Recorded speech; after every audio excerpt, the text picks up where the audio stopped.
Are you doing the rest of your life? North and south and east and west of your life.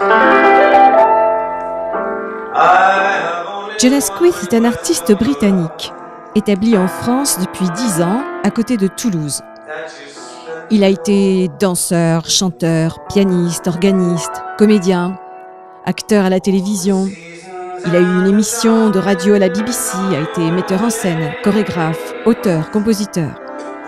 Mais ce n'est pas en tant qu'artiste que nous allons nous intéresser aujourd'hui à Jonas Squith, mais en tant que coach vocal, formateur vocal, promoteur de la méthode de chant Asquith vise. Jonas Squith, bonjour. Bonjour. Donc vous êtes professeur de chant et coach vocal. Est-ce que vous pouvez nous expliquer votre parcours professionnel en quelques mots? J'ai commencé dans le théâtre en tant que danseur, il y a déjà pas mal d'années. Et pendant que je gagnais ma vie en dansant, j'ai travaillé ma voix pour chanter et jouer la comédie. Et j'ai rencontré cette femme, Florence Wiese Norberg, qui savait absolument tout sur la voix et comment s'en servir correctement. Alors j'ai travaillé avec elle pendant 7 ans, jusqu'à ce qu'elle meure. Avant de mourir, elle m'a entraîné pour que je devienne professeur et que je transmette cette technique aux gens. D'accord. Et est-ce que vous pouvez nous expliquer les bases de cette technique? Le chant est une affaire de coordination musculaire. Quand les muscles fonctionnent ensemble, la voix arrive. Donc je ne vais jamais chercher la voix à tout prix. Avec cette technique très spécifique, vous utilisez le diaphragme, les consonnes, les formes des voyelles, vous placez la voix dans les cavités. On travaille cela de façon très précise avec des exercices.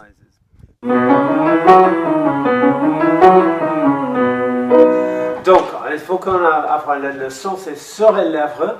Le règle pour ça, c'est sourire, lâche la mâchoire, diaphragme 2 fois, lèvres fermées, langue plate. Et le son, c'est juste derrière ça.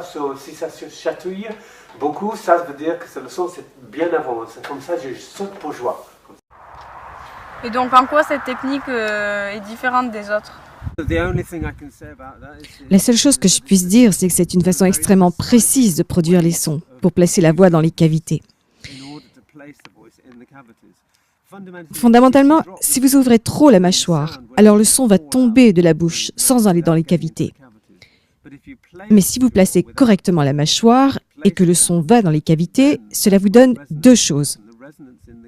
La beauté de la voix et la possibilité pour la voix de porter plus loin, sans que le son soit plus fort. Et cela enlève toute tension aux cordes vocales.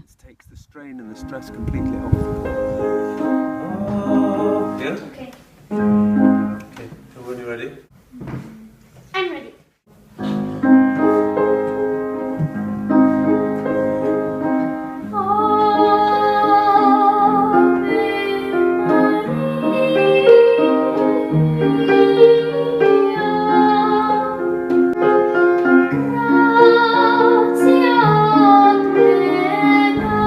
Et donc est-ce qu'il est nécessaire d'avoir un don pour chanter selon vous? Non, en fait, je crois que n'importe qui peut chanter.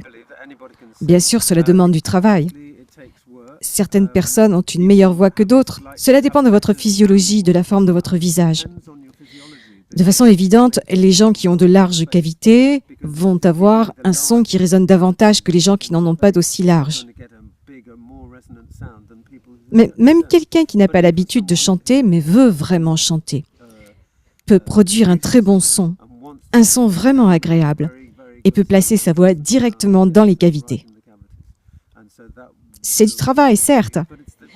En fait, vous pouvez prendre autant de leçons que vous voulez. C'est la quantité de travail que vous fournirez entre les leçons qui vous fera avancer. Le I amène les cordes vocales ensemble. C'est comme un petit massage. C'est comme A, ça sépare les cordes.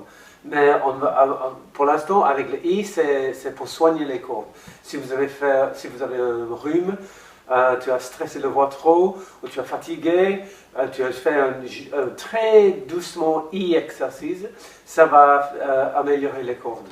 Et donc, les règles, sourire, lâche la mâchoire, le I c'est dans le joue, c'est placé dans le joue, et il y a 2 diaphragmes pour ça. Donc on a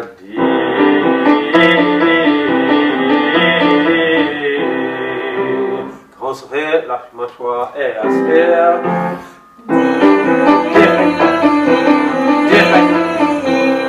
Tine, tu prends des cours de chant avec John Asquith. Qu'est-ce que la technique t'a apporté?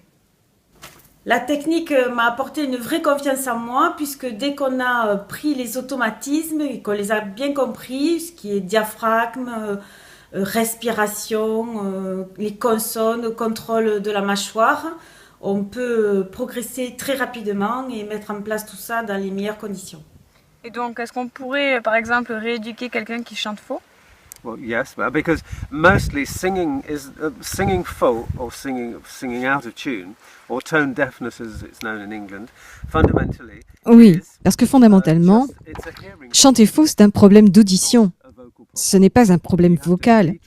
Il faut réapprendre à la personne à écouter et non pas lui réapprendre à chanter.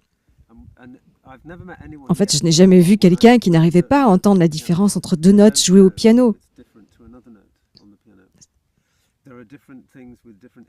Oui, bien sûr, il ne pouvait pas savoir quel était l'intervalle exact, mais fondamentalement, si vous pouvez percevoir cette différence, cela signifie que vous pouvez rééduquer votre oreille et chanter juste. Ils sont les meilleurs amis parce que le plus fort le consonne, le plus en avant, la voix va arriver dans la cavité. Le bout de la langue ou tous les autres consonnes fait comme une catapulte pour fliquer ou catapulte le son dans les cavités ici. Donc, on va faire les dents et les lèvres et le bout de la langue, les dents et les lèvres et le bout de la langue. On ne bouge pas la mâchoire, c'est juste les formes de la bouche pour les dents et les lèvres et le bout de la langue. On peut améliorer immédiatement sa production vocale tout en ayant une progression sur le long terme. John Asquith est un professeur très agréable. Tout le monde est content de travailler avec lui puisqu'il a beaucoup d'humour, très sympathique et surtout on adore son anglais français très particulier.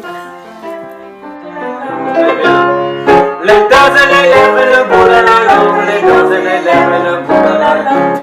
Et votre technique s'adresse aussi aux personnes qui ne chantent pas forcément mais qui parlent beaucoup, comme les formateurs ou les enseignants?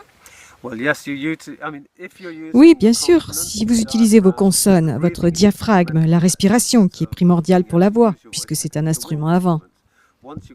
Quand vous avez le contrôle du souffle, vous avez le contrôle de la voix.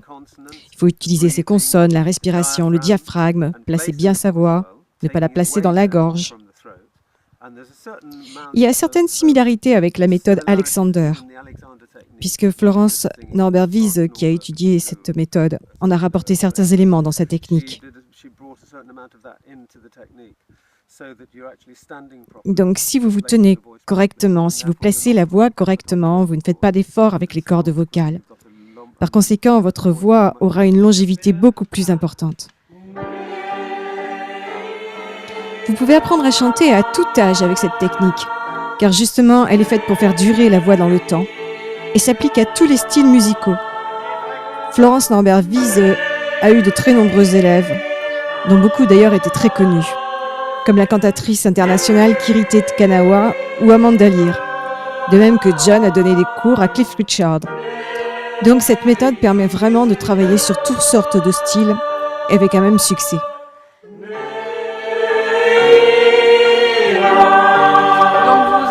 À Rabastens, un petit village près de Toulouse, dans un endroit vraiment magnifique. Comment font les personnes qui veulent bénéficier de votre technique si elles n'habitent pas dans le coin?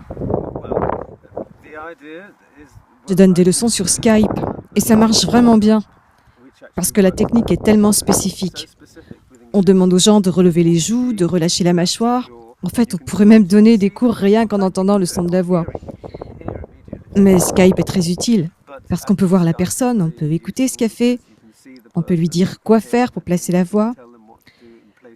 Fondamentalement, vous savez, j'enseigne cette méthode depuis 30 ans et Florence, avant moi, l'a enseignée pendant 40 ans. Donc à nous deux, ça nous fait 70 ans d'expérience. Et nous savons de façon certaine que la méthode fonctionne. Mais évidemment, c'est complètement lié à la quantité de travail que la personne qui reçoit l'information est prête à fournir. D'accord, merci John Asquith d'avoir répondu à mes questions et à très bientôt. Oh, well, thank you very much, Laura. Are you doing the rest of